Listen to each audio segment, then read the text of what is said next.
Well, welcome to another one in our series of interviews with career experts and hiring managers. Our guest today is Mr. Miko Whitlock. He's the founder and CEO of Mindful Techie, the author of Intention Planner, and a certified mindfulness teacher. Miko helps change makers create work-life and tech-life balance so they can do their best work better while living their best lives. Through speaking, training, and coaching, he facilitates transformative experiences that foster well-being in a hyper-connected and distracted world. He has worked with organizations such as Cigna, Greenpeace, and the World Wildlife Fund, and has been a featured speaker on ABC News, Fox 5, and Radio 1. He's a former triathlete, loves salsa dancing, and makes the world's best vegan chili. He holds an MS in information science from the University of Michigan and a BA in political science and Spanish from Morehouse College. Today, Miko will share with us his firsthand experience as a hiring manager on what employers want you to know about getting hired. With that introduction, Miko, if you don't mind sharing with us a little bit about your background, regarding hiring and employment, and let's get started from there. Awesome. Well, Michael, thank you for having me. It's always a pleasure to chat with you, and I'm excited that I get to share this part of my journey with your audience. It's not often that I get an opportunity to share this particular aspect of it because the core of my work is really in helping people on the professional development front. But as you alluded to, even prior to the work that I'm doing now, I've worked across sectors, primarily in government and nonprofit, but I've also worked in the private sector. And primarily in my work in the nonprofit and government sector, have had an opportunity to be on both ends of the process in terms of being a contractor, as well as being a hiring manager and being someone that's selecting and hiring contractors or hiring employees, interns, et cetera. And so my experience really runs the gamut. I have designed entire hiring processes. I have worked in a consulting capacity with organizations to actually hire teams, particularly in the communications and technical work that I have done in the past. So I've done everything from identifying what the gaps are, writing the job description, doing the recruitment, during the review of the application, during the interviewing, doing the negotiation with salary, negotiating the budget to actually be able to hire the person, to the not so wonderful things, which is when you have to tell someone that they didn't get the job, or perhaps one of the more challenging aspects of one of the things I have to deal with is when you learn that an opportunity is not working out and you actually have to let someone go. So I've been on all ends of it from a hiring manager perspective. And I also want to share with the audience that I've been on all ends of this also as a candidate. So I have gone through the candidate process, through the traditional process where you apply for a job through maybe a relationship that you have, where you apply on the website. I've also worked with recruiters, again, on both sides. I've been a candidate for a recruiter. I've also hired recruiters to help me find candidates. So I have that experience as well. That's wonderful. That's wonderful. I'm really glad to have you here with us today. If you don't mind, because for some of us, this is really a little bit of a mystery. When we apply for a job, what happens on the employer side? What I know it's different from company to company, but what goes on behind the curtain?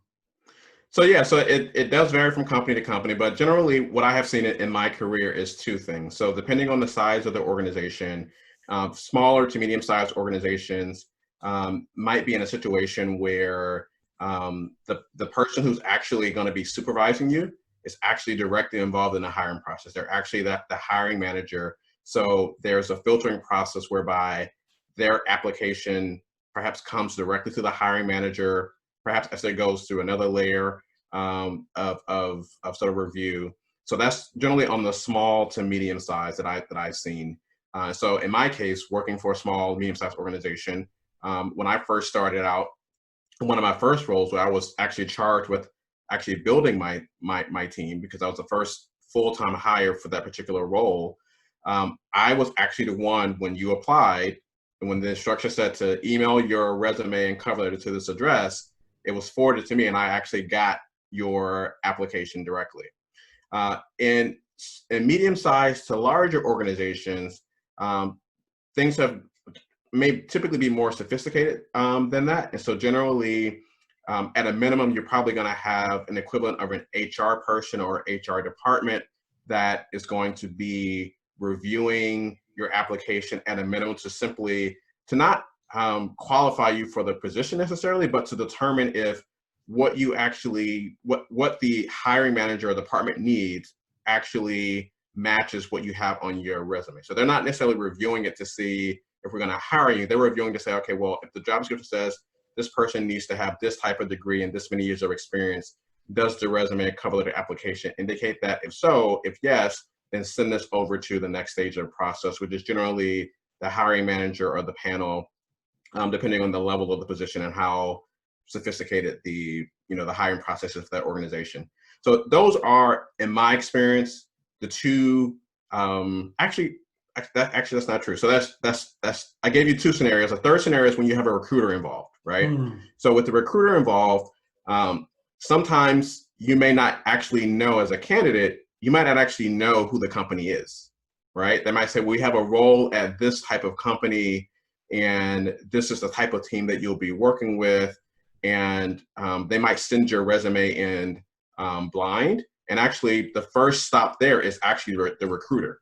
The recruiter and the agency is the one that is actually reviewing the application, and they might give you feedback.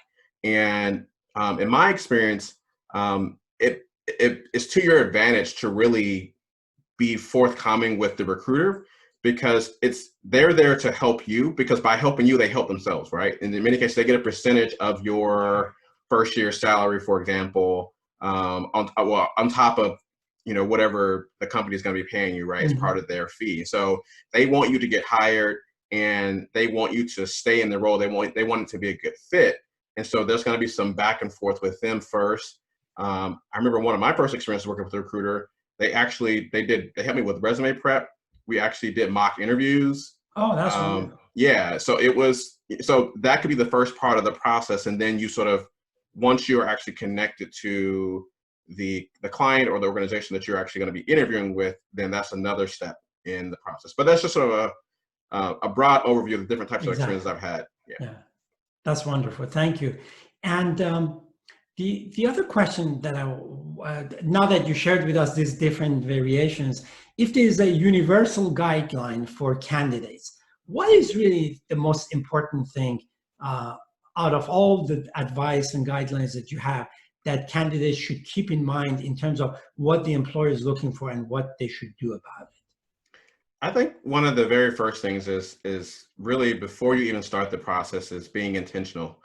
And what I mean by that is really just taking the time to get clear about what your intention is. Another way of thinking about intention is what your aim is, or what your intended outcome is for the process.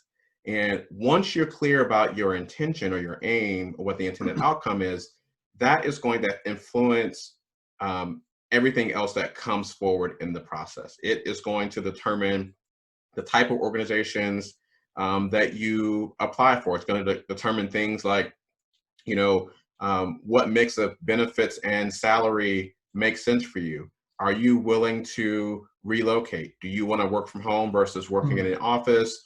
Do you want a hybrid situation? Do you have a disability? You need special accommodations?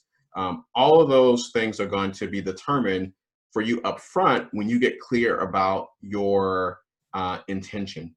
One of the last things you want to do is to actually just go out and just start applying willy-nilly out of a space of desperation, or out of a sense of obligation that you need to have a job, or that you feel like this field is new and booming and I'm going to make a lot of money. It sounds interesting. Let me go ahead and throw my hat in the ring. No, start with getting clear about your intention. And one of the simple questions you can ask yourself is, why do I want to do this? And continue to ask yourself why until it becomes concrete enough that you have clarity about, okay, I'm doing this because it's in alignment with how I have been called to serve at this season in my life. My skill sets align with this particular sector. I have experience, so on and so forth, and then that can help you determine some of the other things. Correct. No, that's wonderful.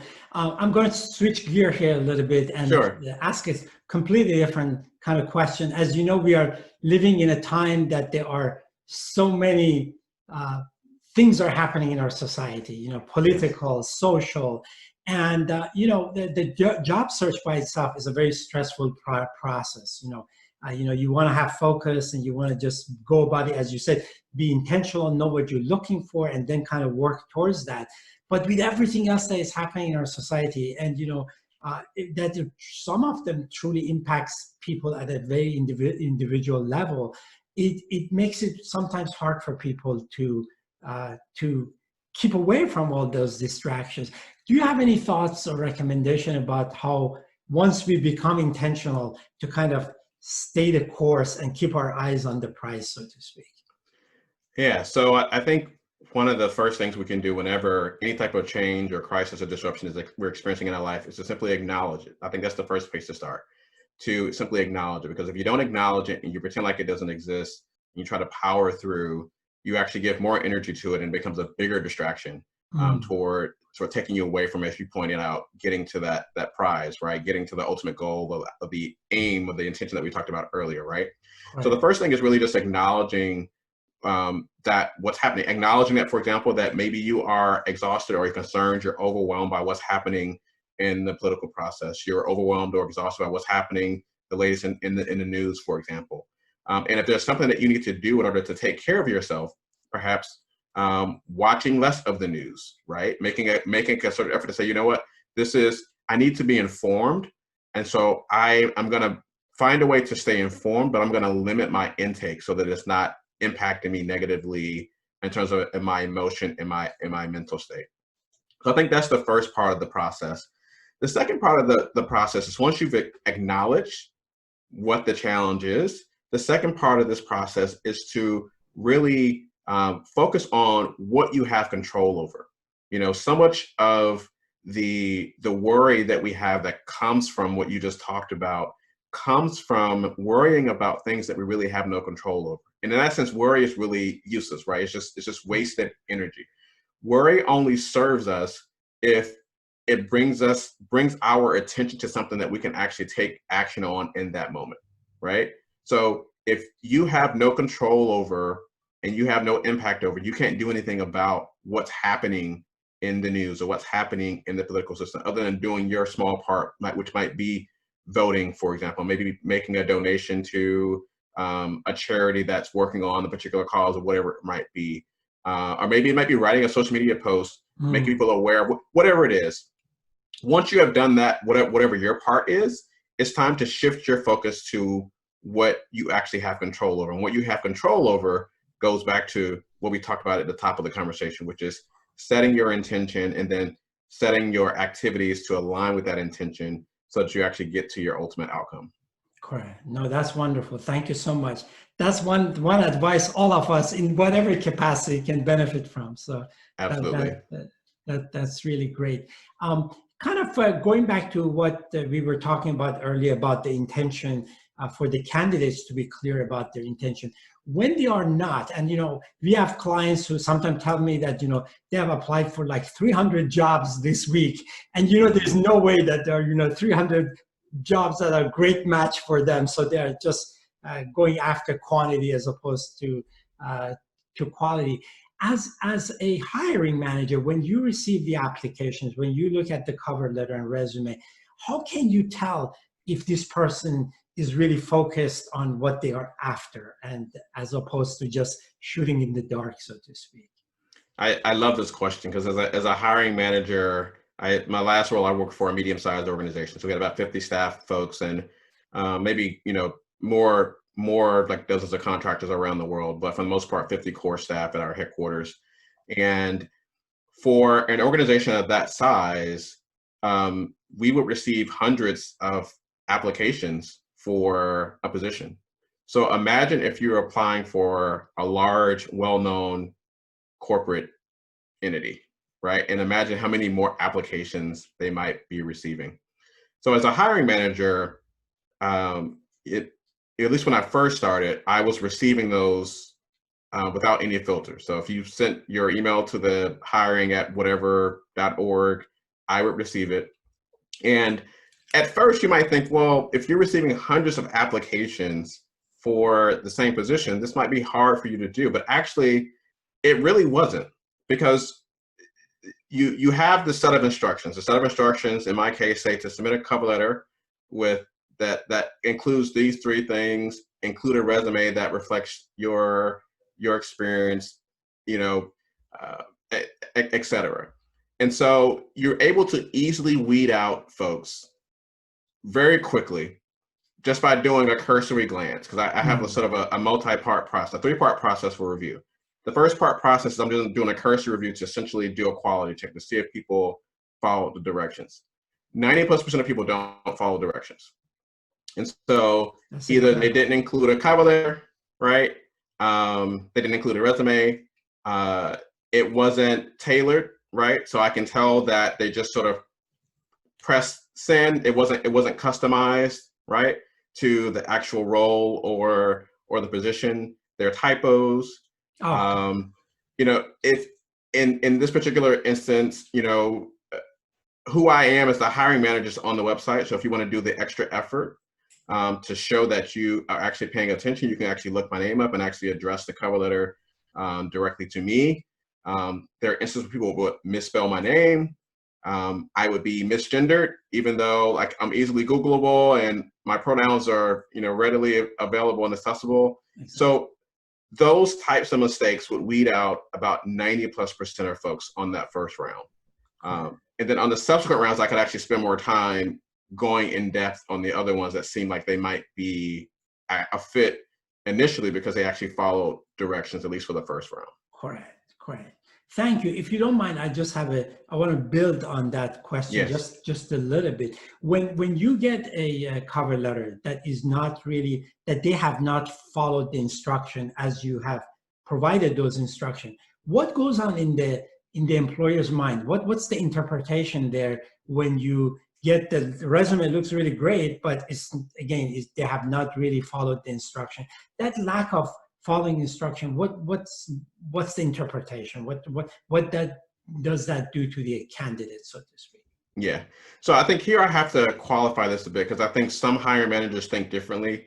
And I think it's probably different depending on if you're hiring for a technical role versus a role for me, which is sort of a technical role, but as a hiring manager, I take a holistic approach to the work that we do. So I hire for communications, for example. So if I'm hiring you to do communications, outbound communications on behalf of the organization, how you present yourself is critically important, right? And how you, so you're really, in that instance, your cover letter and your resume is your first assignment, so to speak. And so if you aren't able to put an effort in that, it tells me that you're probably not going to put in effort as an employee. You're probably going to be a pain to work with. Yeah. If you're not able to follow directions with the job posting, then you're probably not going to be able to take direction very well under supervision. You're probably not going to be able to do very well working independently, going off on your own. And so those are the types of things that happen. So as a hiring manager, I don't really spend a lot of time on that, because for me, I'm getting hundreds of resumes. And so what I want to do, you're doing me a favor, because I really want to whittle down and spend less time working on the hiring process, because the more time I'm spending on the hiring process, the less time I'm actually spending on my core duties. So remember that, or perhaps take into account if folks aren't aware of this, having a position open is expensive for an organization in terms of time and also in terms of actual financial investment. So I want to spend as less time and financial resources on this process, and I actually want to get it right. I want to hire the right person, because hiring the wrong person is a costly mistake. Having the process run too long is a costly mistake too, because as a hiring manager, if I'm directly involved in the process, I'm spending extra time on top of my full-time duties in order to actually work through this process, Exactly. right? And so in many ways, part of your original question, part of what is going on in my mind on a certain level is like, this person hasn't honored my time, right? So if this person hasn't honored my time, they haven't honored the process, then why should they move to the next step? Mm, mm. Thank you. And the other question I have is that we hear people advising candidates that do your homework before you apply or do your homework before you interview. But from an employer's standpoint, how far, where should they take that homework? What does that homework, what should it entail so that it contributes to the quality of the resume, cover letter, and the application that they're submitting? I think at a baseline, there are two things in terms of the homework. Number one, read very closely a job posting. And in many cases, a well-written job posting, even if you don't do any additional research, which I'm not saying you shouldn't do, but even if you don't, even if you only focus on the job posting, we take a lot of pains to actually make the job posting clear as best that we can, because it cuts down on the back and forth Mm, for us, and it actually helps us to get to a better candidate quicker, right? And so a well-written job description is going to have things about the role, what to be expected, what are the requirements.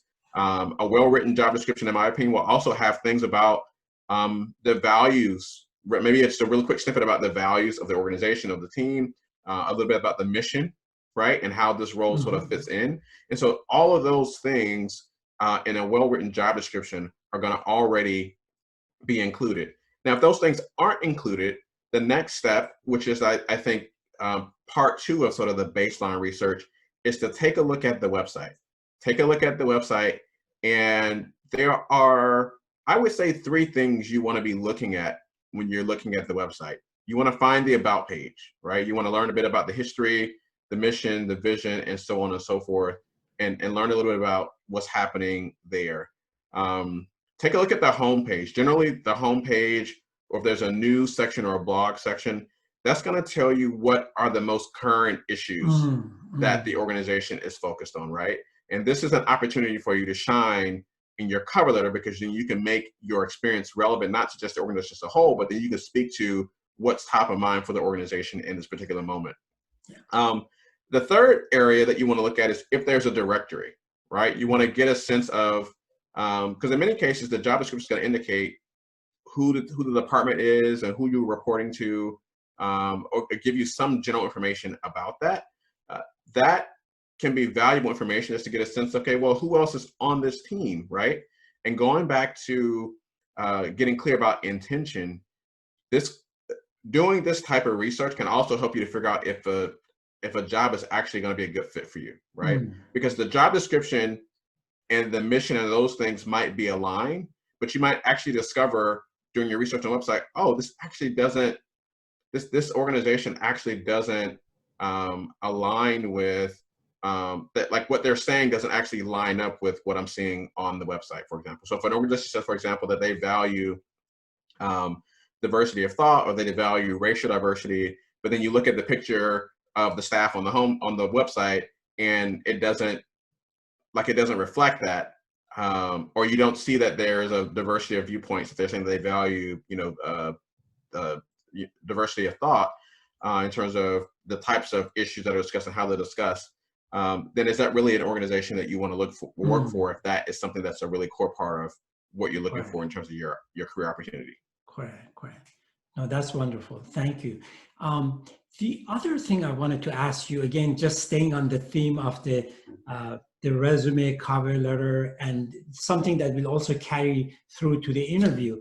Um, the question about the accuracy and how honest people should be, and why is it important? Is it not important? What are your thoughts on that? So in terms of the broader question, yes, you want to be accurate and you want to be honest. I think um, it's and you can treat it sort of like the start of any relationship, right?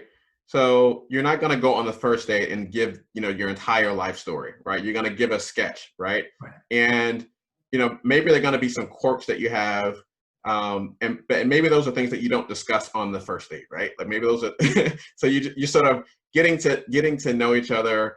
And in terms of the cover letter and the resume, definitely at a minimum, you want to be responding to what is asked for, right? That at a minimum, you want to be responding to what is asked for. So if the cover letter asks you for a salary range, I know people have different types of opinions about this, but if a hiring manager is asking you for a salary range, whether you think it's fair or not, if you want to honor that process, then and you have made a decision that you want to apply, knowing that that's the process, then provide the salary range, right? If it's asking you, if you have a bachelor's of engineering and that's a requirement, you need to be able to address that. If you don't have the bachelor's of engineering, then you need to be able to explain why you're applying, even though you don't have the bachelor's of engineering, right? Like what equivalent experience you have that would perhaps help a hiring manager to understand why they should give you a second look, even though you're missing one of those things. So I hope does that get to your question? Yes, I believe so. Yeah. On that note, or kind of like parallel to that, occasionally I hear from candidates who they say, they have an interview coming up, so they are going to go on that interview, but they already know that this is not necessarily the ideal organization for them. So the intention is already not matching, and they say that, okay, I'm going to go and have an interview as a practice. Now, as a hiring manager, if you are sitting there and you got the sense that this person is not really here for pursuing the job, but as a practice, how does that make you feel? And is that a good thing to do, just to get some practice? So I'll go back to the relationship example with the dating, right? The further along you get into the process, I guess the more of a time commitment that is actually being made on both ends, right? So by the time we get to the interview process, I've already invested a lot of time in the process, right? And it's sort of like, we just had the recent presidential election. Like we know somebody's going to win. Like I know one of the candidates is going to win, right? I've whittled it down to 2 or 3 folks that I'm actually interviewing seriously. I know that one of you is going to win. And so if you're not serious about the process, then that's a waste of time for both of us. Same thing in a dating process. If you know on the first date that this is not a good fit, the more dates you go on, the more time you're wasting, and also the harder it becomes when you eventually say, oh, you know what, actually this is not working out. Correct. Exactly. That makes sense. Yeah, that makes sense. Staying with the interview, you mentioned about, it's going to come down to, few people. Ultimately, it's going to come down to few candidates to consider. When it comes to candidates that, on paper, they're very similar, even in the interview, they've done fairly well, maybe 2 or 3 of them. What are other parameters that comes into consideration for a hiring manager to decide, they can both do X, they can both do Y, they both answered the questions well? What other things would you start thinking about in terms of deciding which direction to go? So I think this probably varies based on organization and hiring manager too. And also depending on whether it's a highly technical role or if it's a non-technical role. I would say for me in this particular instance, one of the things that I'm looking for is sort of this nebulous word people talk about in terms of fit, right? Is this person, because the types of interviews that I do, you would have an opportunity to meet other people on the team, other people across the organization. So I'm not just looking at how you're responding to questions or your cover letter and resume.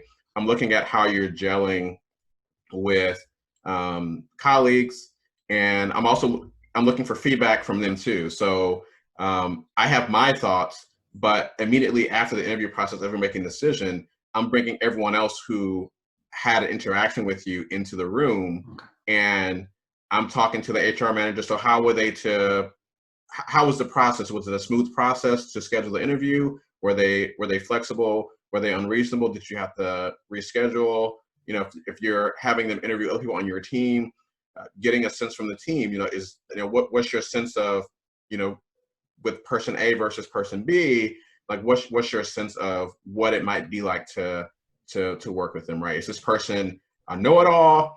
Did they actually listen? Did they have fresh new ideas? They indicate that they actually had done research. Is this person, and ultimately, is this person actually going to be a really good fit for where we are?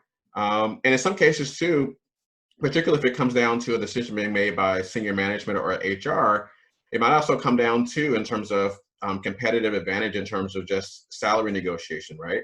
So, if we only have a certain budget for the position and, one candidate might be great, but they're more expensive than what the budget allows for, and they're not able to negotiate for whatever reason, then that could also help guide the decision as well.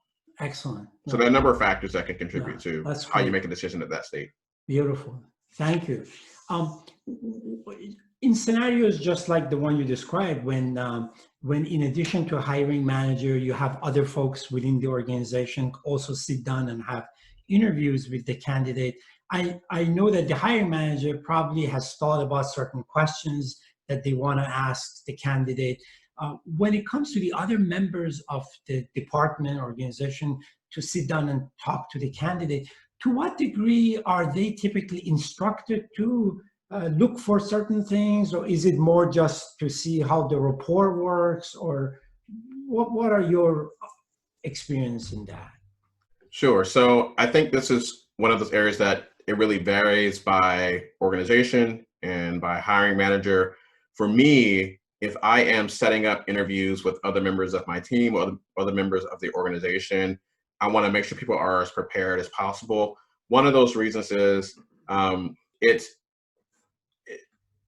everyone else is busy, right? And so you want to be able to and you don't want to bring a candidate in multiple times unnecessarily. And so I do my best, at least, to maximize the time that we do have. And so for me, I have a set of core questions that I'm asking, suggested questions or really topic areas that I'm really assessing. I share that with the team members, and I share a copy of the cover letter and the resume. But I'm not necessarily sharing my assessment because I want people to come to their own conclusion, and then we can come together to talk about what we observe.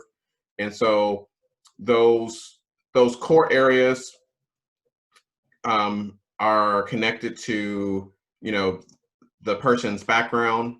One of the areas is around fit, in terms of technical ability, like what's your interest technically in this role? What are you actually good at? Or what do you feel like you might be challenged by? And it's like what's the area where you might have an opportunity to grow relative to what we're expecting in the role. And then there's the questions around team dynamics and, are you an introvert, extrovert? How do you like to work in terms of the team structure? How do you feel about working, being supervised versus not being supervised, or working in a mixed matrix versus, top-down structure or flat structure? Those kinds of questions. And then the last bucket which is really probably between the HR manager and the hiring manager, which is things like, so if you were offered the job, today, like how soon could you start? That kind of stuff, Okay, that makes sense. As you said, sometimes it depends on the nature of the job that, what kind of parameters make sense. If somebody's sitting in a back room doing analytical work, maybe being extrovert is not as important a parameter, or, the otherwise. A question I wanted to ask you earlier, and it's Yes. not so much a hiring manager question, but more as a candidate, since, you have been in all these roles. Regarding networking, what are some of your thoughts about, especially nowadays with the situation with COVID and all that? How important is networking? And what are some of your guidelines or suggestions about how to go about that? I would appreciate your thoughts on that. Sure. So I would say that networking is critical.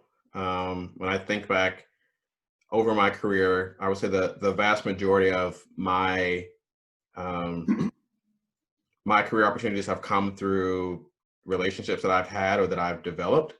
Um, but that's not to say that I haven't, right? So, I mentioned the one instance where I worked as a candidate with a recruiter, Mm-hmm. and that wasn't network based necessarily. That was just based on it was a technical position. It was just really based on I had technical skills, I was available, and it was a match in that sense. And so it's not to say that you can't have success if it's not networking based, but Right.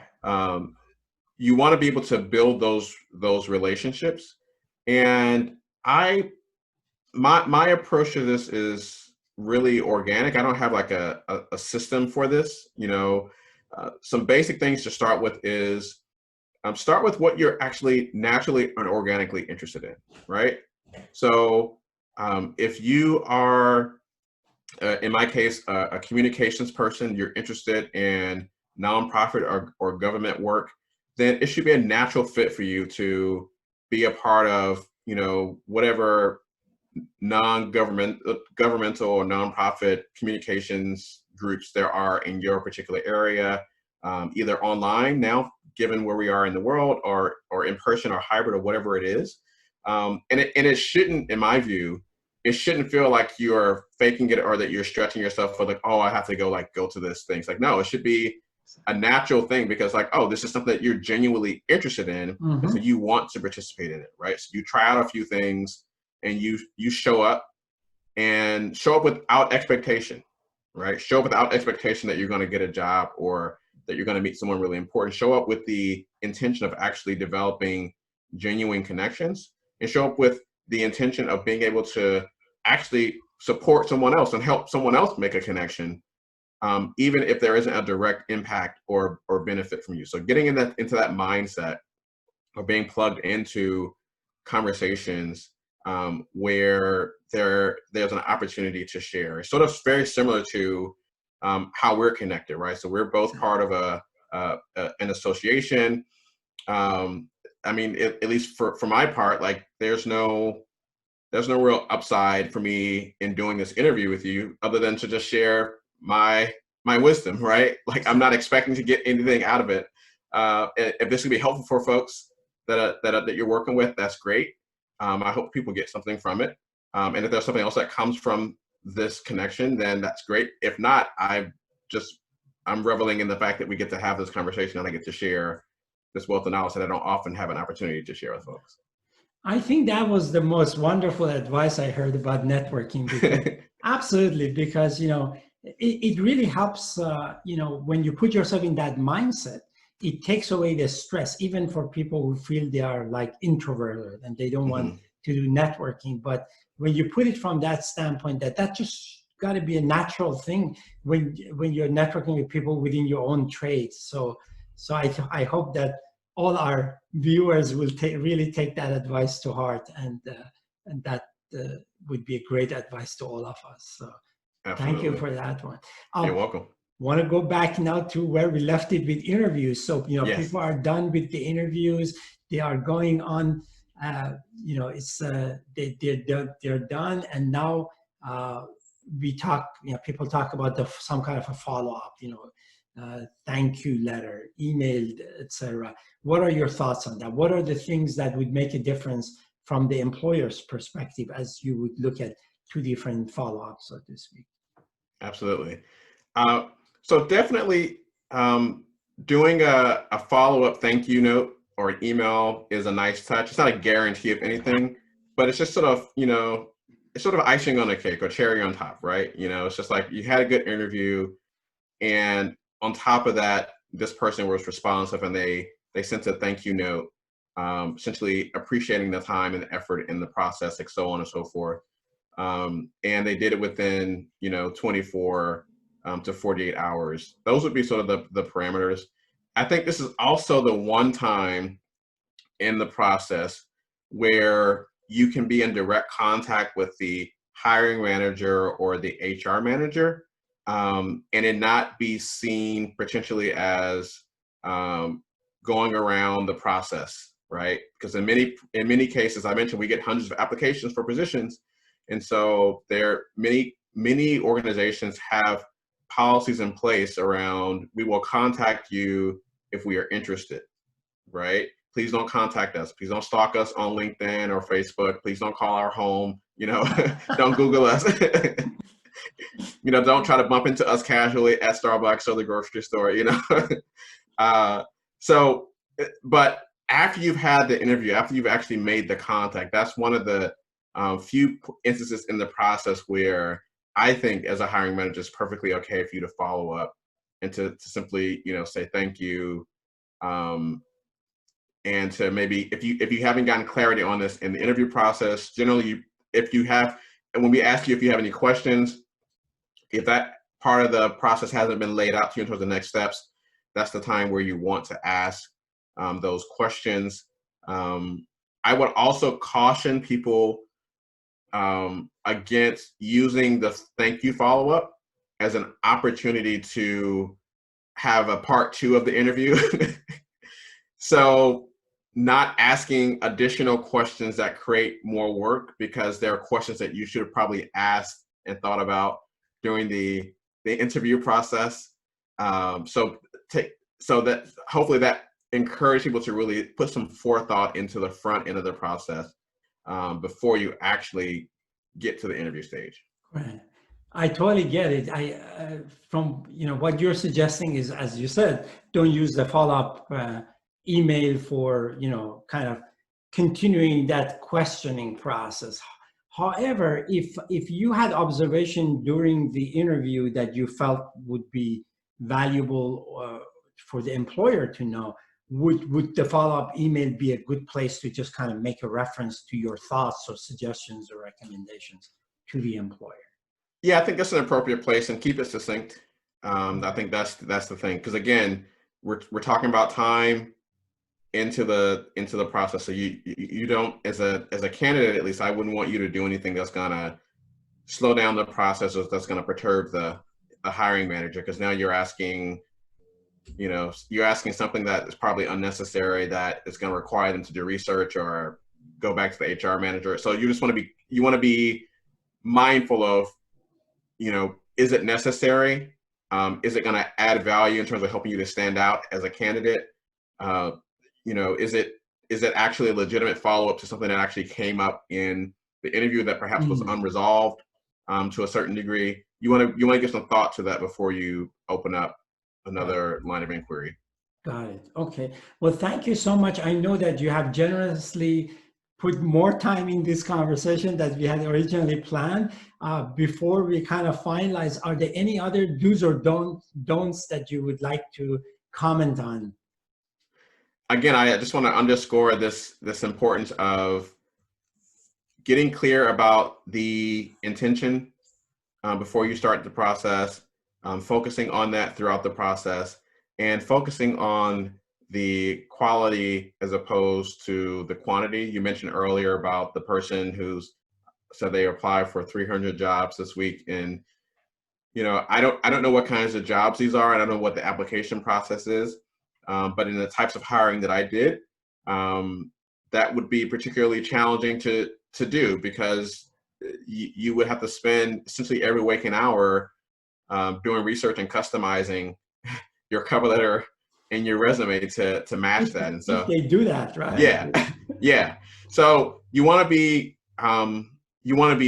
just mindful of that, and to actually take the time. And again, coupling this with the relationship building piece as well. Correct. That's wonderful. Miko, thank you again. Thank you very much for the time you allocated for this conversation. And my last question is really, for those who want to stay in touch with you, how would you suggest for them to go about doing that? Absolutely. So folks can find me on LinkedIn. I'm Miko Marco Whitlock. And then you can also go to my website, mindfultechie.com, and click on subscribe to join the email list if you're interested in the work that I do with change makers around work life and tech life balance. Those are the two ways that I recommend for folks to get in contact and stay connected. That's wonderful. Thank you again, and you have a wonderful day. All right, you as well. Take care. Take care now. Bye-bye.